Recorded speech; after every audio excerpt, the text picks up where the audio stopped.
नमस्कार, मैं आचार्य अनुपम जोली। तुला राशि वाले लोगों के लिए आगामी सप्ताह अर्थात 6 अप्रैल से 12 अप्रैल के मध्य ग्रहों का आपके जीवन पे प्रभाव, समाधान अर्थात राशिफल लेकर आया हूँ। सबसे पहले जो बड़े परिवर्तन ग्रहों में हो रहे हैं उसकी चर्चा कर लेते हैं। तो चंद्रमा जो है आपकी राशि से द्वितीय से लेकर चतुर्थ राशि तक संचरण करेगा और जैसा कि हमें पता है कि चतुर्थ राशि अच्छी नहीं होती, तो हम ये कह सकते हैं कि सप्ताहांत में कुछ चिंताएं बढ़ सकती हैं आपके जीवन में। सप्ताह की शुरुआत लगभग ठीक है। बात करते हैं बाकी ग्रहों में क्या बड़े परिवर्तन हो रहे हैं, तो एक बड़ा परिवर्तन ये हो रहा है कि बुध जो है वो कुंभ राशि से मीन राशि में 10 अप्रैल रात को 1:13 पे परिवर्तित हो जाएगा। और ये जो बुध है वो तुला राशि वाले लोगों के लिए बड़ा इंपॉर्टेंट प्लेनेट है और इसका यहाँ मतलब नीच का होना थोड़ा सा कष्टकारी है क्योंकि भाग्य का स्वामी भी बुध है। तो देखते हैं उनके क्या रिजल्ट्स होते हैं, वो आपको अभी चर्चा करते हैं, सारी बातें बताते हैं। तो ये बड़े परिवर्तन चंद्रमा के हैं और अच्छी बात यह है कि शुक्र आपकी राशि का स्वामी शुक्र आपको ब्लेस कर रहा है, तो वो अनेक समस्याओं से आपको बाहर भी निकालेगा। तो ये ओवरऑल ग्रहों की स्थिति है।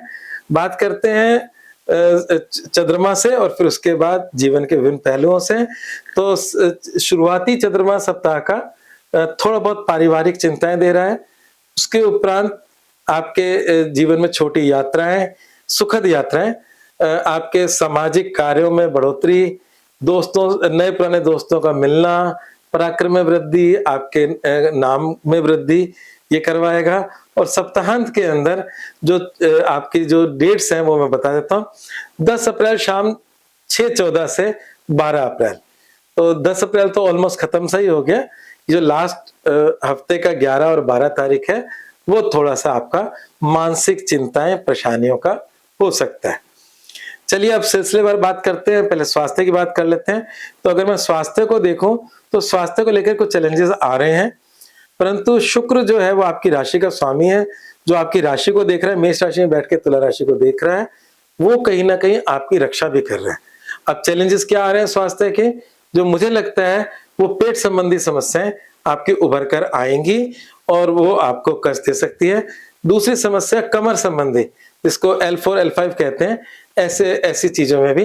तो जो लोग लंबे समय तक बैठते हैं तो उनको बीच में थोड़ा टहल लेना चाहिए, लंबे समय तक सिटिंग ना करें। जो गलत पोस्चर से बैठते हैं उनको भी इस समय संभल कर रहना होगा। तो ये दो चीजों का अगर ध्यान रखोगे तो हो सकता है चीजों से बच भी जाए। हम तो संभावना बताते हैं, उसमें आप अगर उनकी मतलब रक्षा सुरक्षा खुद कर लें तो उससे बहुत हद तक बचाव हो सकता है। तो इस समय खान पान इंपॉर्टेंट है, वो उसमें दिक्कतें दिख रही है मुझे, है ना, आंतों संबंधी थोड़ी समस्याएं भी दिख रही हैं।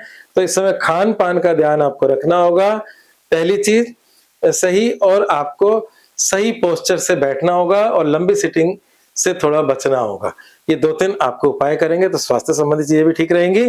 बात करते हैं करियर, व्यवसाय और नौकरी की। इसमें 2 बातें आ रही हैं। नौकरी पेशा लोगों के लिए समय साधारण है, ज्यादा चिंता वाला बात नहीं है। थोड़े बहुत चैलेंजेस हर जगह आते हैं, वो सबके ही आते हैं और हमारा प्रत्येक दिन एक जैसा नहीं जाता। पर जो बिजनेसमैन है उनके लिए थोड़ा सा समय इस समय चिंता का है।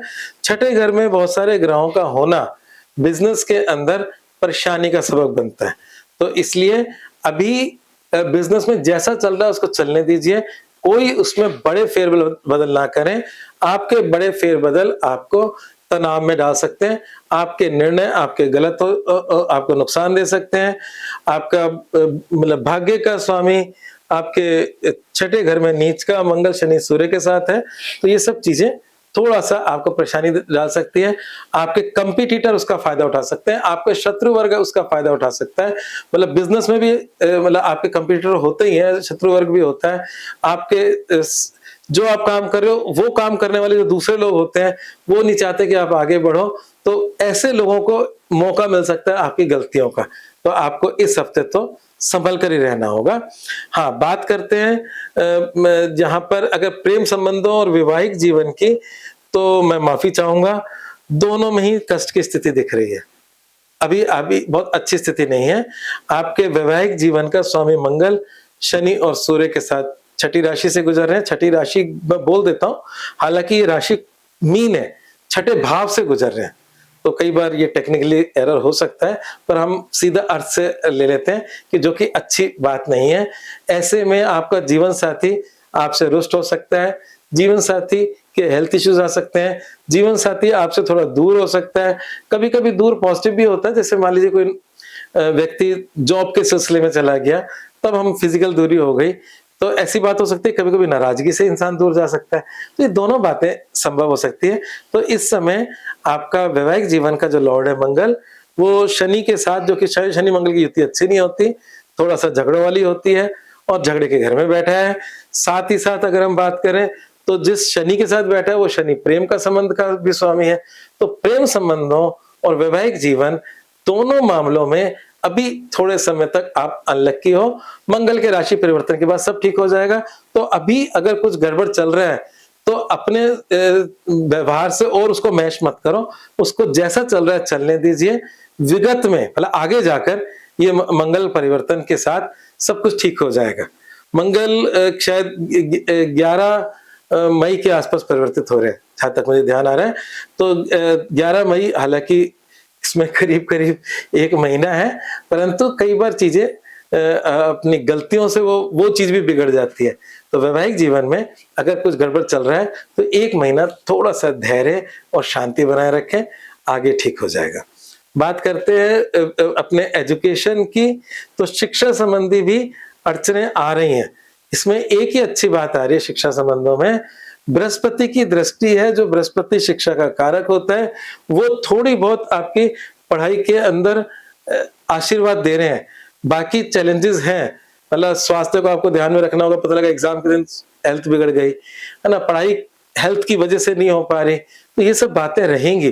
पर बृहस्पति का आशीर्वाद है तो वो थोड़ा बहुत लाभ दे सकता है। परंतु बृहस्पति तुला राशि के लिए कोई खास अच्छा ग्रह नहीं होता, तो इसलिए बस यही कहूंगा कि शिक्षा में भी अभी चैलेंजेस बने हुए हैं।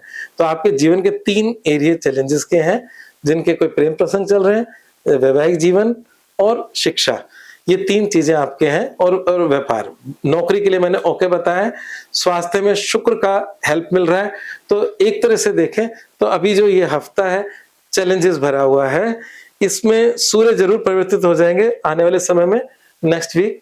तो कुछ हद तक चीजें बेहतर हो जाएंगी, आपके काम धंधे को लेकर भी बेहतर हो जाएंगी, क्योंकि सूर्य आपकी इनकम का लॉर्ड है। पर वो अगले हफ्ते बात करेंगे उसकी। सूर्य आपकी इनकम का लॉर्ड है, वो उच्च के हो जाएंगे और आपके बिजनेस के भाव में आ जाएंगे। पर अभी इस हफ्ता आपको धैर्य रखना है। चलिए समाधानों पर आ जाते हैं। तो अगर कोई एक समाधान करना हो इन सब के अंदर, तो आप हनुमान जी की शरण में चले जाओ। मंगल मीन्स हनुमान जी। हालांकि जो लोग नरसिंह भगवान जिनके मतलब पारिवारिक इष्ट है, उनको भी लाभ मिलेगा भगवान नरसिंह की पूजा करने से, परंतु हनुमान जी सहज सुलभ है, मेरा मानना ये है। और वो बहुत जल्दी अगर आप सही तरीके से उनको ध्याते हो, और उनको ध्याने के लिए बड़ा अच्छी बात है कि आप राम जी की पूजा करेंगे, साथ में हनुमान जी करोगे, तो हनुमान जी जरूर आपकी सुनते हैं। क्योंकि वो इस कलयुग में भी अगर चिरंजीवी हैं तो उनको माता सीता का आशीर्वाद है। तो वो इसीलिए है कि जो राम भक्त है, मैं उनकी हेल्प कर सकूं। तो वहां जैसे लंका के अंदर भी विभीषण को उन्होंने देखा कि मतलब ये he is a right person, ये मतलब यहाँ पे थोड़ा सा धार्मिक है, जो राम की शरण में जाने से इसको लाभ मिल सकता है। तो उन्होंने उनको राम से मिलवाया और उनको लंका का राजा बनाया। तो कुल मिलाकर बात यह है कि इस कलयुग के अंदर इन सारी समस्याओं से निकलना है। तो जिस मंगल की मैं चर्चा कर रहा हूँ कि वो छठे चला गया, जो वैवाहिक जीवन का है, जिस मंगल की चर्चा कर रहा हूँ कि वो आपके पारिवारिक धन का भी स्वामी है, और उस मंगल के लिए हनुमान जी हैं। तो अगर आपकी चीजें इस समय इस हफ्ते बिगड़ रही हैं, मंगल चेंज होगा अभी महीने भर बाद, तो आप हनुमान चालीसा करने मात्र से आपकी बहुत सारी चीजें ठीक हो सकती हैं। हालांकि हनुमान जी के और भी चीजें, चालीसा तो बहुत फेमस हो गई, आपको इस राशिफल के माध्यम से एक बहुत अच्छा स्तोत्र बता रहा हूं। वो है हनुमान साठिका। इसमें 40 पद है, उसमें 60 पद है। और हनुमान साठिका में तुलसीदास जी कहते हैं कि जो ये करता है, मतलब त्रिपुरारी जो है उसको हर कष्ट से निकाल देते हैं। जो नित्य करता है, जो डेली हनुमान साठिका करता है, उसको मतलब उसमें उनको बताया कि ईश्वर उसको हर प्रॉब्लम से निकाल देता है। तो हनुमान चालीसा तो आपने सुन रखा है, अगर आपने हनुमान साठिका सुन रखा है तो अच्छी बात है, नहीं सुन रखा तो उसका पाठ शुरू करें डेली, आपकी हर परेशानी समाप्त हो जाएगी। धन्यवाद।